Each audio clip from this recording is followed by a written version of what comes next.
What's up, guys? How's it going? It's Matt here. So I'm going to do a video for you guys today. So I've done a few videos like this in the past. This is about prepping and stuff like that, guys. I want to make this so why you should probably consider doing a little bit of prepping yourself, all right? So here it is.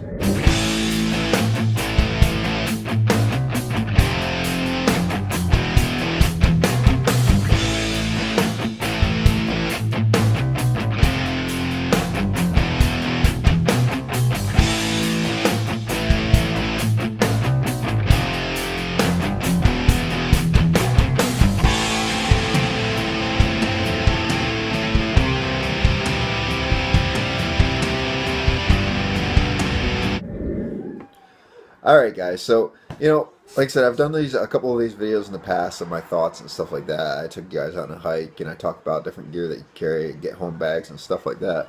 But, I just really wanted to, talk about, especially with recent events going on in the world and just any events in general, why prepping is kind of important. First, I'll start with like this, guys.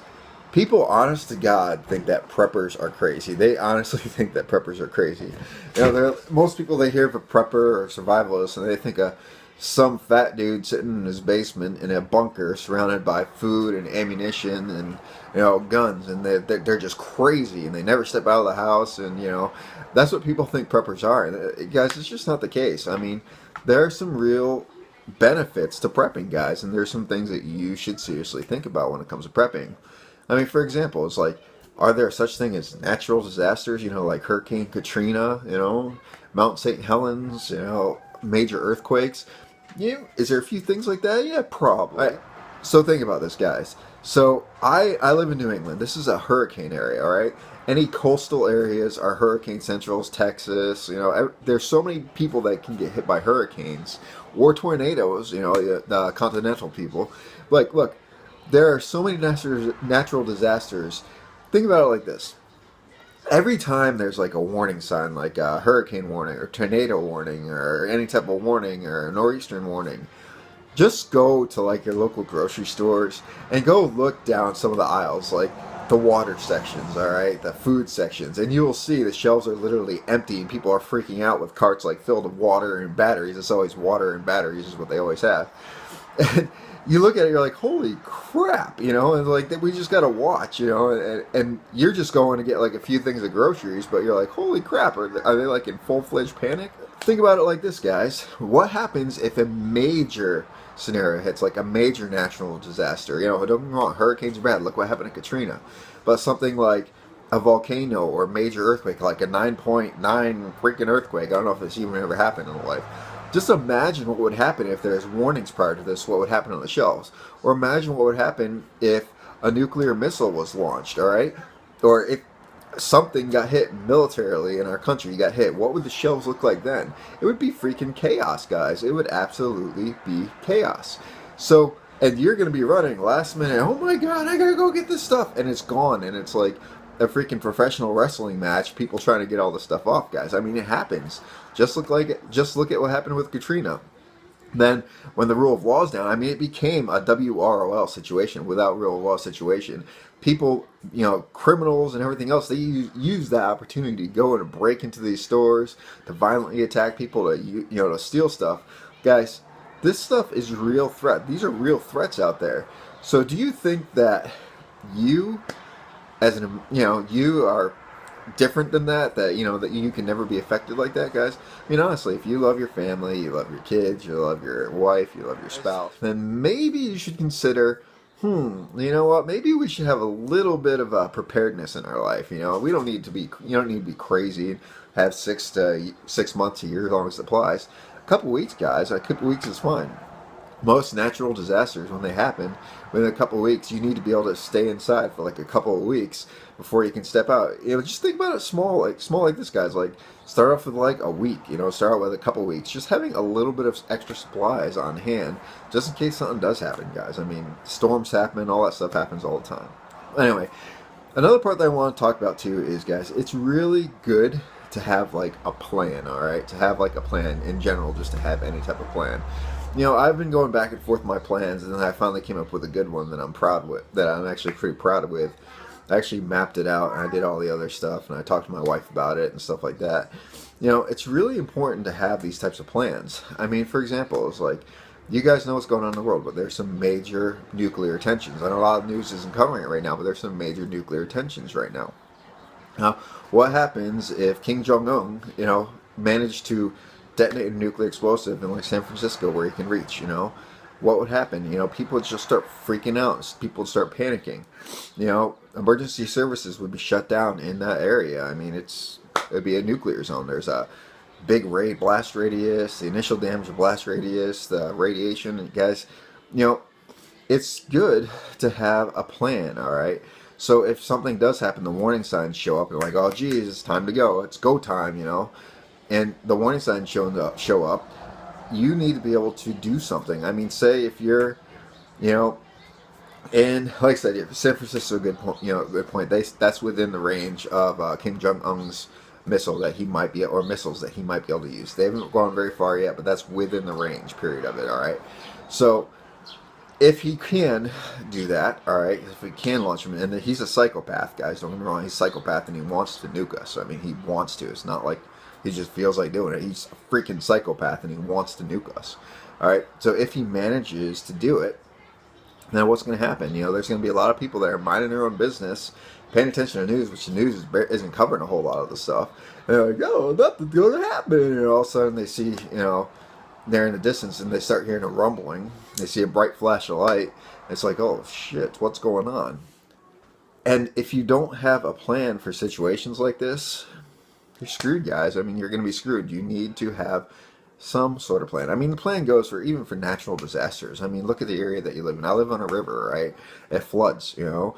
Well, what would happen in a flood? Where would we go? Would we have a place that we could go to, a place to stay? You know, would we stay at a motel, a hotel, or something like that? And everyone else in the town is going to be rushing to the same motels and hotels. Or do you have a backup place that you can go to, or, you know, a family's house that you can go to, and you could actually wait it out for a little bit? You know, you got to have some sort of plan, guys. You know, I'm not going to get into my plan, but basically it's a good plan so far. It's all mapped out and everything else. I have supplies on standby and stuff like that too, which I'll get into. But, you know, guys, it is really, honestly, guys, it's important to have some sort of plan. I mean, just the security that you get when you have a plan. Like, okay, you know, you discuss it with your family. Okay, if something happens, okay, we have a plan. We can do this. We can act on it. All right. All right. Another thing, you want to practice the plan. I mean, you know, if you have like a house that you like to go, you would go to, or like a cottage or something like that you usually go to for, you know, for that plan, and it's like your personal thing, take a vacation out there, but do it the same way you would if it was in a real life situation, guys. You know what I mean? So it's good to have a plan and a practice plan, guys, just in case if a real live no shit situation happens, that you can pick up your stuff and go, all right, and your family will be safe and everything else. So it's a good idea to have a plan and act to the plan. Now, a couple things you want to consider with these plans is you want your vehicles topped off, right? You know, if you're going to be driving, you want your vehicles topped off. So it's good. Yeah, a lot of people are like, oh, well, you know, it costs a lot of money to fill up the gas. You spend the same amount of money every week on your car. I mean, if you fill it up fully and you only use a quarter tank and you just fill it up because you have a quarter tank, is it going to cost any different than towards the end of the week when you got to fill the entire tank up? It's not, guys. It's going to be the same amount of money that you put into it. So it's not like it's a big deal, guys. Just do it. You know, just keep your vehicle filled up. Have some type of bag available. You know, I call it a get home bag, bug out bags, whatever you want to call it. Something that has like a little bit of food in it. You know, some water, important water and food, biggest important parts to it. A few tools that you might need. You know, say if your car breaks down in the middle of the freaking highway and you don't have anywhere to go and the truck's not coming out there and it's a hot day, you need water, right? If you're going to be out there for several hours, you're probably going to get hungry, so it's good to have that stuff on you, right? Or say if something bigger happens, like say a nuclear strike or EMP strike or a natural disaster that comes up, or pandemic for all we know, then you have the ability with that bag to grab it and go, all right? Or just you have it on you so you can survive for a couple days. You'll have a bag. You know, in the military we had our day packs, or salt packs is what you call it. You'd have about a 3-day supply of crap in it, all right? You don't need a ton of clothes or anything like that. You need food, you need water, you need ammunition. It was military, you know. You would have that 3-day supply. Okay, I can survive on this, I can keep warm on this, and it'll be fine. Then we have our ruck pack. And the ruck pack is good for like a week. You know, again, you don't need a ton of clothes in there or anything. It's just the stuff that you will need for that period of time. Food, water, right? Well, if you're not the water source, then like water purification sources, all right? It's good to have these things available to you guys. Or tools. I mean, a bush knife, a hatchet, and you know how to use it, you know, in case you gotta go out there and you actually have to bug out. You know, a bug out is if something happens, shit hits the fan without rule of law hits, you need to grab your shit and go as quickly as you can. You need to get from one point A to point B in a hurry, and when the initial strike comes, in that time period, you're probably going to need some tools that you're going to be able to use. You know, whether it's just making a tiny little bushfire, which you might even not even need to worry about because you're just moving. But if it's cold, you might need a little fire. You know what I mean? So have like a little bush knife. I mean, they're cheap, they're small, they work good. You know, have fire starting kits, have water for purification, have first aid, basic first aid, guys. I don't, you know, like I said, I always have a get home bag, bug out bag. I always have first aid in it. I have 2 bags, and I have first aid in each one of them. You know how many times in my life I've gone into that? A lot. You know, I'll be on a hike. You know, I actually take my day pack, my bug out bag, on my hike with me. It's my hiking bag. You know, it's practice. It's good practice.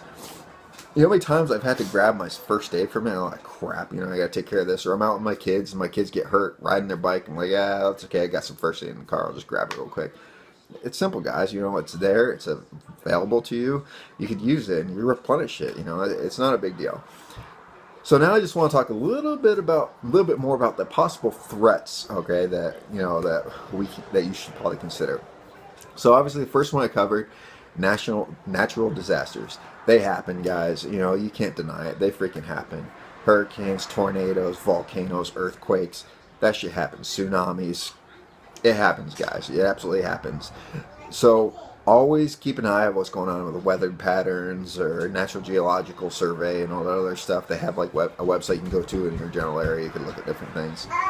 Always pay attention to that stuff, just so you know if anything's coming your way. Say you live in Oklahoma, for example, and you know the news report is there's some supercells developing over here, and it's like, okay, well, it's coming in our direction. Maybe we should be, you know, alert for tornadoes. You know, just keep an eye on what's going on. It's like I say with defense, be vigilant, know what's going on, you know, and track that stuff. Like, all right, you know, supercell's coming into the area. Maybe I should be a little bit ready for it. Got my water ready. Got that. Yep, we're all good. Volcanoes, National Geological Survey. They have that little sensors on the ground that can tell you when there's different tremors and stuff like that. If you're a volcanic area and there's tremors all of a sudden just showing up and it's peaking all of it, and you're like, I may want to kind of move a little bit, you know what I mean? So that's just some examples of it. A couple other things you got to think about, guys, is like I said, right now is a nuclear threat. There's a lot of countries with nukes out there, and unfortunately there are some of those leaders that are freaking crazy and they want to nuke us. So keep that in mind, guys. Look what's going on. I mean, just recently they had, you know, in New York, New Jersey, that the government used the, Project Gotham Shield, which is basically a not active nuclear, but they did a training event for what would happen if a nuclear strike happened. They had a mass casualty drill up there with actors and everything else over at New Jersey MetLife Stadium. The government thinks it's important to prepare for it. Maybe you should too, you know what I mean? And then there's the possible EMP threat. A lot of people are like, oh, that's just sci-fi. No, it isn't, guys. We have the technology. People have the technology. EMP is not a complicated thing if people have the technology and they have the ability to put stuff in space. China, Russia, you know, they have the ability in order to do that, guys. Or even there's devices that will actually create EMPs. I mean, it's out there, guys. It's a real threat. If EMP hits, boom, lights out. What now? You know, your refrigerator's done, everything else, your food goes bad. Have a plan, right? The possibility of economic collapse. Guys, that's another possibility. Economic collapse is a real thing. All right, look how much money that we have to spend. We are in such a deficit right now. We're trying so hard to do it. What happens if Great Depression happens again? Right? Boom. Trucks stop moving, banks aren't working, trucks aren't moving, food's not coming. You probably should have been ready, alright? Anyway, guys, I just wanted to cover a few of those things. So, if you like this video, guys, like, share, subscribe. I'll probably do some more of these videos for you, too. Remember, guys, it's our responsibility to take care of each other and protect each other. Peace.